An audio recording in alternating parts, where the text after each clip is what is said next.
Madam से निवेदन भी करूँगा कि साथ साथ में बुक भी वेट करें मैडम को। मैडम कृष्णा को भगवान बुद्ध के जीवन पे जी भगवान बुद्ध और उनका धर्म, ये बुक का शीर्षक है। जी जी ठीक, okay ma'am.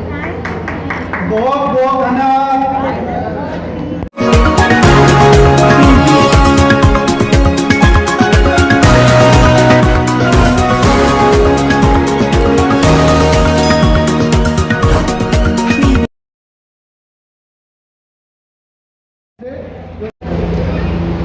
Good afternoon to all, जय भीम। मैं assistant nursing superintendent GTB hospital, मेरी डीएनएस कृष्णा मैडम उनके अंडर में काम करती हूँ मैं। हमारा पूरा ओटी ब्लॉक का काम है मैडम का, और हमको डेली राउंड लगा के मैडम को रिपोर्ट सबमिट करनी पड़ती है। और जो अभी पैंडेमिक जो आया था कोरोना, उसमें 24 आवर्स जब भी हमें कोई प्रॉब्लम हो रही थी हमारी एमसीएच बिल्डिंग में, जो जहाँ भी कोविड के वार्ड बनाए थे, कभी भी कहीं भी कोई प्रॉब्लम हो रही थी तो मैडम को हम फ़ोन करते थे, मैडम यहाँ पे ऐसा हो गया वैसा हो गया। वो पूरा मैनेज करते थे, मतलब कि यहाँ से स्टाफ निकाल के यहाँ डालना है। During to Covid period operation हो नहीं रहे थे, इसलिए ओटी ब्लॉक मतलब बंद था उन दिनों, तो वहाँ का स्टाफ अब इधर ला के मैनेज कर रहे थे। और फिर बाद में ऐसा भी हुआ कि एकदम से बहुत सारा स्टाफ कोविड पॉजिटिव हो गया, तो जिसकी मॉर्निंग होती थी उसमें से पता चला 4 की मॉर्निंग उसमें से 1 पॉजिटिव आ गई, फिर उसको लेकर आना, दूसरे स्टाफ को अरेंज करना, ये सब मैं और मैडम 24 आवर्स में सुबह शाम रात दिन कुछ नहीं पता था क्या हो रहा है, लेकिन हमें बस अरेंज करना होता था क्योंकि टाइम ऐसे था और बहुत ज़्यादा कोविड पेशेंट थे पूरे एमसीएच ब्लॉक में। उसके बाद जैसे आफ्टरनून में भी सिस्टर इंचार्ज का फ़ोन आया कि 2-4 की नहीं थी और 2 फिर पॉजिटिव हो गए, तो मैंने कहा मैडम अब 2 ही बच्चे फिर क्या करें। फिर घर से मैडम मैं फ़ोन करूँ, फिर मैडम फ़ोन करें, ऐसे करके हम डिपार्टमेंट से अरेंज करके स्टाफ, मतलब वहाँ पूरा हम अपना ड्यूटी को अरेंज करते थे स्टाफ को। गीता जी, वो पल बताइएगा जिस समय मैडम आपको काम बताती थी, आप झुंझला जाती थी, एक गुस्सा आती थी, मैडम बार बार काम बता देती है। नहीं, ऐसा कभी नहीं हुआ पूरे टाइम में, मतलब इतनी बड़ी नौकरी करने में। हाँ, कभी नहीं झुंझलाए, क्योंकि उनका बोलने का अंदाज इतना अच्छा होता था, चाहे हम कितने भी थके होते थे, तो जब जिस तरीके से वो बोलते थे उसमें झुंझलाहट कभी नहीं होती थी। बहुत ही पोलाइट, जब भी मुझे किसी और बात से कभी गुस्सा आता था, कोई और बात को लेके एडमिन से जैसे कुछ प्रॉब्लम होती थी, तो आते वो मुझे शांत कर देते थे कि नहीं बच्चे ऐसे नहीं, आराम से, बहुत प्यार से मुझे उन्होंने इतना साइलेंट कर दिया, मतलब समझा के पूरा मेरा गुस्सा खत्म कर दिया मैडम ने मेरे को। इनके साथ तो मैं उस दिन से ड्यूटी है मेरी, तब मैंने ड्यूटी ज्वाइन सर्विस जीटीबी में किया था, तब सबसे फर्स्ट टाइम इनके साथ मेरी पोस्टिंग थी। फिर दीदी कैंपस में भी रहते थे, इनके साथ मेरा आना जाना था, और इनका मैं क्या बताऊँ, कुछ सब नहीं है मेरे पास करने के लिए। अब आपने देखा ही होगा जो आज इतना यहाँ पे गैदरिंग हुई है, मैडम को इतने लोगों ने रिस्पेक्ट किया है। अच्छा मैडम, वो पल बताइए बड़ा खुशी का, जिस समय दोनों बैठ के आमने सामने एक ठट्टा मार के हंसते हैं, कि वो पल कौन सा था? वो पल ये था कि जैसे मैं आती थी वार्ड से पूरा राउंड लेके, मैंने कहा दीदी आज यहाँ पर ऐसे हुआ, यहाँ से एक स्टाफ निकाल के यहाँ डालना है, ऐसे करना है। फिर मैडम कहती थी नहीं अभी नहीं, ऐसे नहीं करेंगे, उसको देखते हैं ना, अभी अगर हम ऐसे बार बार यहाँ से यहाँ करते रहेंगे तो फिर ऐसे ठीक नहीं है, अभी देखेंगे, मैडम से ही बात करना पड़ता है आपको, हमारी बड़ी मैडम से बात करनी है। कहाँ का मारने वाले तो बहुत सारे पल भी होते हैं, बीच में इतने सारे होते हैं, वो सब बताना मुश्किल है इस टाइम, थोड़े से समय में। तो आज आपको कितना बड़ा दुख हो रहा है कि आज आपकी बड़ी सिस्टर। देख रहे हो, मुझे ना सुबह से 10 बजे से मैं यहाँ पे थी, क्योंकि जो VIP गेस्ट भी आना था आज यहाँ पे हमारे, तो हम लोगों ने पूरे AC रूम वहाँ पूरा तैयार किया था, वहाँ पे सर को लंच कराएंगे, MD वगैरह आने वाले थे हमारे, लेकिन और भी जगह प्रोग्राम थे, आज बहुत सारे लोग रिटायरमेंट थे, सर आज वहाँ पे नहीं आ पाए, लेकिन यहाँ सुबह 10 बजे से अरेंजमेंट था। मैडम का फ़ोन मेरे पास 10 बजे आ गया थी, बेटे चले जाना, हमने के बाद जरा देख लेना अच्छे से सब हो रहा है कि नहीं, मैनेज करना है, क्योंकि बहुत बड़ी गैदरिंग थी ना, इतने लोग आए, इतने लोगों का लंच था, बहुत अच्छे से सब कुछ हुआ, सब लोग बहुत खुश होकर गए, इतना अच्छा प्रोग्राम हुआ, ऐसा लग रहा है जैसे बहुत ही बड़ा कोई अच्छा प्रोग्राम हुआ। आपको खुशी हो रही है कि एक मेरी बहन मेरे से आज हॉस्पिटल से जुदा हो रही है? मेरा तो इंसिडेंट के साथ 32 ईयर्स का साथ था, उन्होंने पूरा मुझे देखा कैसे काम करने का अंदाज, उन्होंने मेरे को इतना अप्रिशिएट किया, इतनी सारी चीज़ें सिखाई है जो आगे आने वाले मेरे साल जो सर्विस के बच्चे हैं उसमें मेरे को काम आएंगी, इनकी की हुई जो नसीहत मेरे सामने पड़ रही है।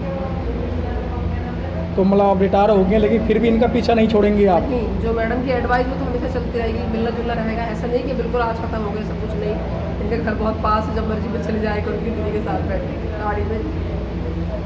राकेश कुमार प्रेसिडेंट मौलाना मेडिकल कॉलेज।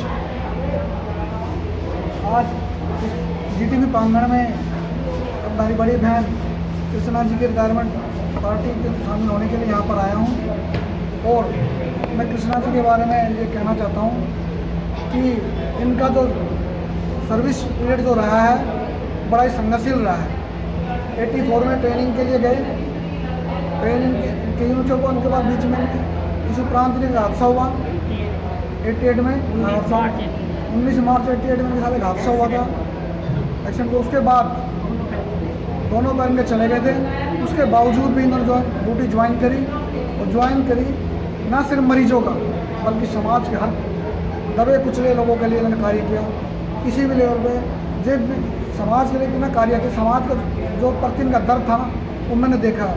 दलित तक पे अपनी इस पे साहित्य की व्हील चेयर होती है उस पर इतनी कड़ी धूप में इन्हें खुद वहाँ पे गई हैं और लोगों की सेवा भी करें, पानी से खाने से हर तरह से सेवा करें। जो दलितों के ऊपर माइनॉरिटी SC ST के जो प्रतिदिन दर्द है उस दर्द को मैं बयां नहीं कर सकता। अगर ऐसे ही दर्द हर व्यक्ति के अंदर हो तो हमारे समाज के लिए बहुत ही लाभदायक होगा।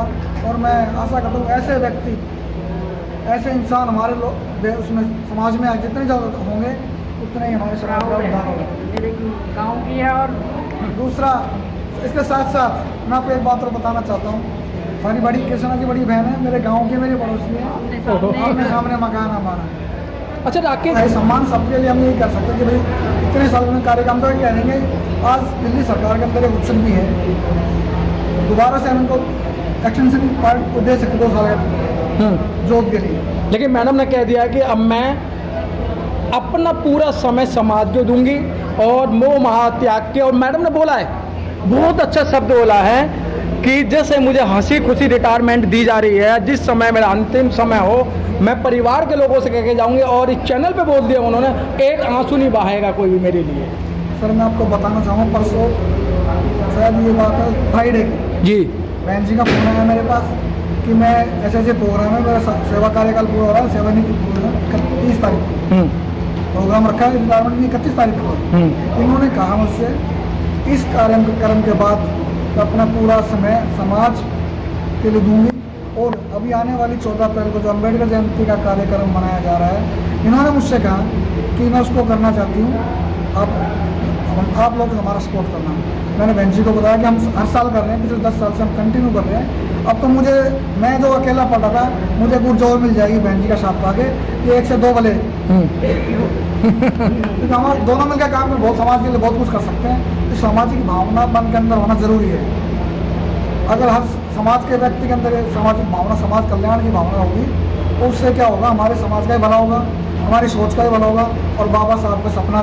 Deputy nursing superintendent Shrimati Krishna ji का रिटायरमेंट पर भव्य स्वागत समारोह में समाज सेवी, अधिकारी, वरिष्ठ चिकित्सक, मंत्री व अन्य सभी समाज सेवियों ने फूलों की बरसात, मोमेंटों की बरसात, नोटों की बरसात के साथ जीटीबी अस्पताल से श्रीमती कृष्णा जी को किया सेवा निर्मित भव्य स्वागत समारोह।